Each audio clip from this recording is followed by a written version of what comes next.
বাড়িতে বসে বসে অনেকটাই বোর হচ্ছিলাম, তার জন্য দুজন মিলে চলে গেলাম। তো অফিস থেকে আসার পর আমরা বাইরে মিট করে একদম চলে গেছিলাম একটুখানি ঘুরু ঘুরু করতে। তো যাই হোক, এই যে ফার্স্টে চলেছিলাম ফুচকার দোকানে, যে বাটি হাতে দাঁড়িয়ে আছেন মহাশয়। তারপর ফুচকা টুচকা খাওয়ার পর চলে গেছিলাম গঙ্গার ধারে। তো আমি মানে ইউজুয়ালি গঙ্গার ধারে এসে একটু শান্তিতে একটু বসতে চাই, কারণ এই যা গরম পড়েছে আর এই প্রকৃতির হাওয়া।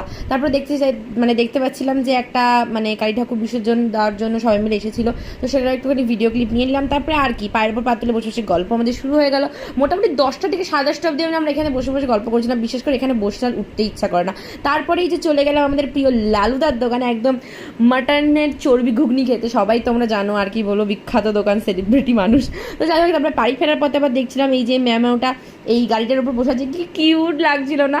আমি আবার একটু ভিডিও ক্লিপ নিলাম, আর ও ক্যামেরার দিকে একদম ফোকাস হয়ে তাকিয়েছিল। যাই হোক, তারপরে চলে গেলাম একটু অরুণের আইসক্রিম খেতে। তারপর অরুণের আইসক্রিম নিয়ে টুকটুক করে বাড়ি চলে গেলাম, কারণ রাত অনেক বাড়ছিল। So tata, thanks for watching.